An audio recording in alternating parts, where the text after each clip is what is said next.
So this thing doesn't sound as good as other amps, doesn't have nearly the feature set, and may have polarizing styling. So why am I recommending it?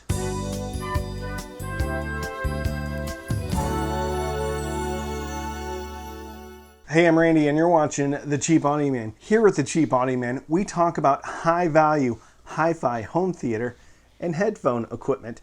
And today, we're talking about the Sabaj, or Sabaj. That's what I'm going to start calling it, like cabbage, or savage. Sabaj. Sabaj A5. Alpha 5. Sabaj, Sabaj. Just going to call it Sabaj. I like that better. They have a bunch of different products out there. Class D amplifiers. You may have seen a few of them before. They have regular single-ended amplifiers. They have balanced amplifiers, and they have some DACs. So when they contacted me to review the A5, I've reviewed a few of their other products before, and I haven't really been disappointed. So I said, sure, send it over to me. And they did. Here it is.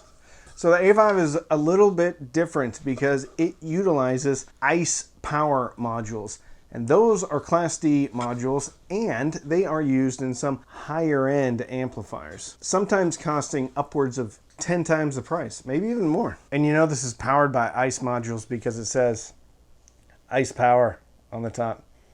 Just in case you forget, ICE power on the top. Okay.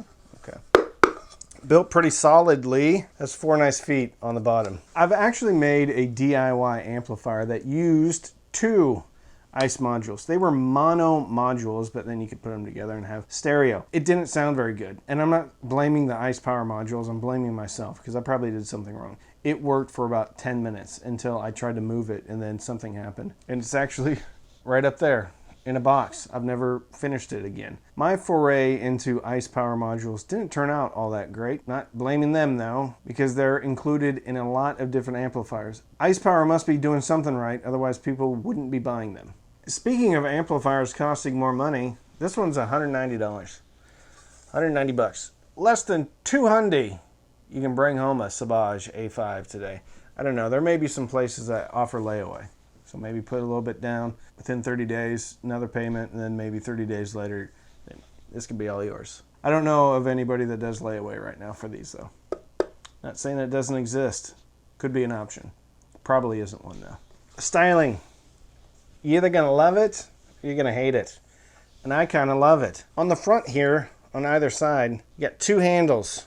Why 2? So that you don't drop it when you're pulling it out of the rack, because this thing can get real heavy. About 2 pounds, not heavy at all. You can do this.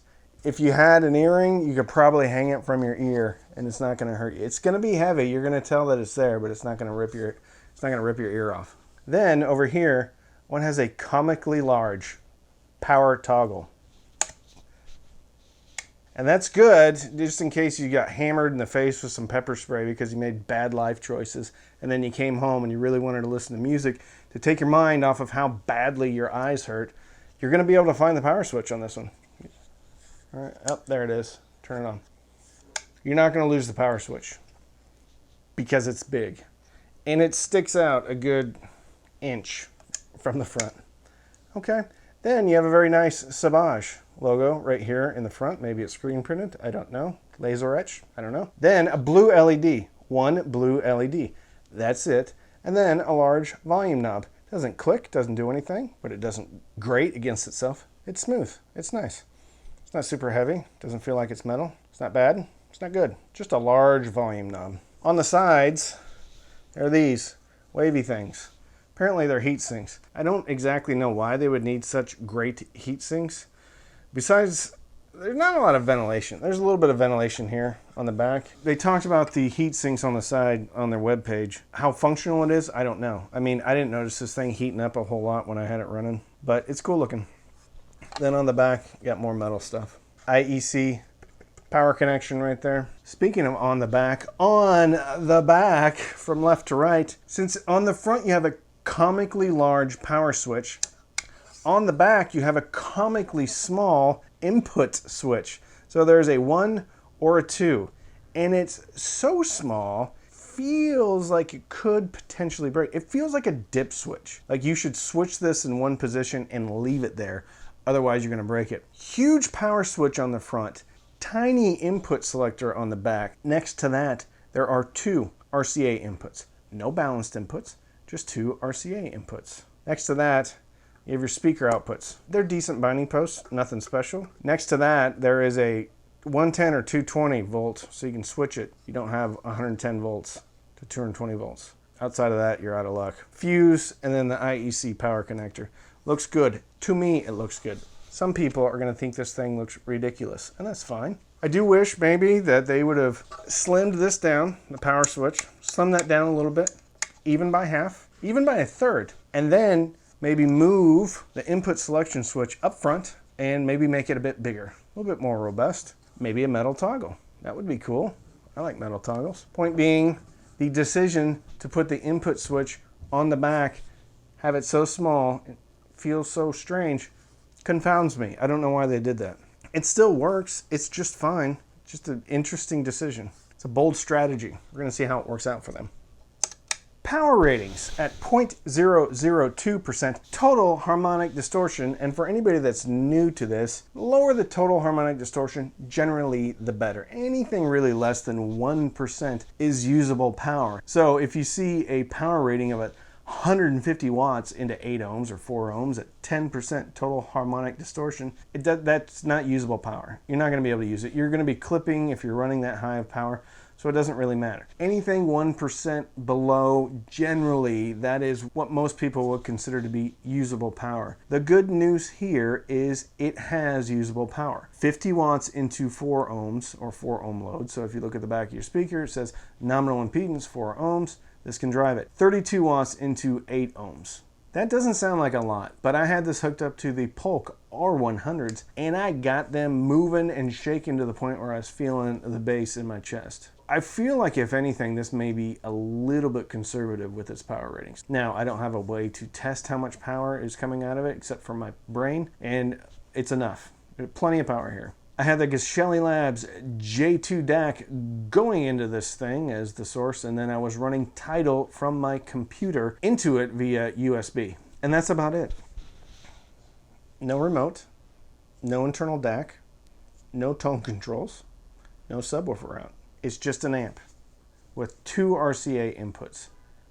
That's it. How does it sound? I'm glad you asked. It's not as dynamic as other amps out there. Even the very affordable IEMA A07 at $70, $80, maybe $80, I think. The IEMA A07 has a little bit more warmth, a little bit more oomph. Feels like it's more dynamic. The DA9 from SMSL, which is, I think, a sister company to Sabaj or Sabaj. The DA9 to me has a bit more dynamics as well, and also has a little bit more clearly defined top end. So this thing doesn't sound bad at all. Sounds pretty decent, but it just seems like the music is shoved closer together from a sonic perspective, not from an overall perspective. Bass was clear, but not thumpingly huge. There's no warm tones to this amplifier. Mid-range sounded dull at times. Chris Cornell, his cover of Patience, not even an idea or of an inkling of warmth in his voice though. But also wasn't like severely sterile or overtly analytical either. It was very even without any leaning in either way. Treble's fine, but again, the music as a whole seemed a little bit less lively than on other amplifiers. If this thing had a color, it would be clear. So why am I recommending this amp? Well, because one thing, it's completely balanced. When I turned this thing on, I wasn't knocking things over on my desk, knocking over old coffee mugs, because I have about 4 at any given time on my desk filled with coffee that I could be knocking over. I wasn't knocking any of them over trying to grab the tone controls. And it's a good thing because this one doesn't even have any tone controls.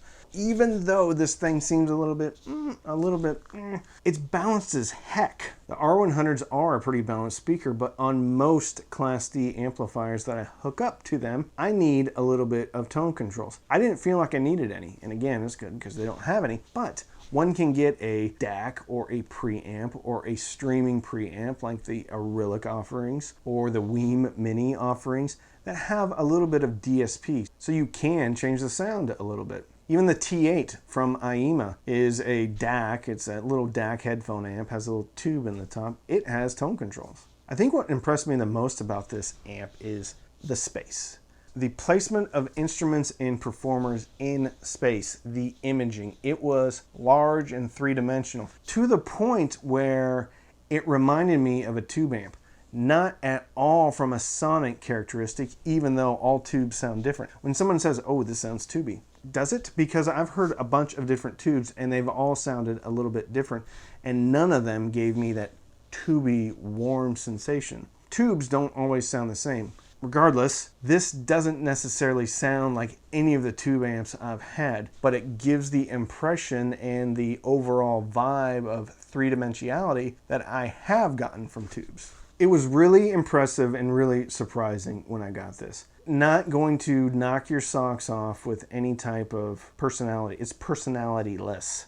It doesn't have a personality. It's very balanced, but it's very big. And it's different from any of the other Class Ds that I've had. Is that because it's an ICE module? I don't know. I haven't really heard that aspect before on anything. Personally, I think this one sounds better than the NAD C338, and that had some Hypex modules. I think this sounds more balanced. I also really like the size and the design. I know the design is not gonna be for everybody. I like it though. And I like the purity of this in the fact that it's just an amp. I like this. I like the IEMA A07. I like the Emotiva A2 Mini. I like all of those because it's volume and it has an input, and that's it. So you're not junking this thing up with a DAC that you don't even like the sound of. Yes, you're gonna have to go out there and find a DAC or find a phono preamp to hook up to this thing. But the great thing about it is you don't have them making decisions for you. And I think this product is a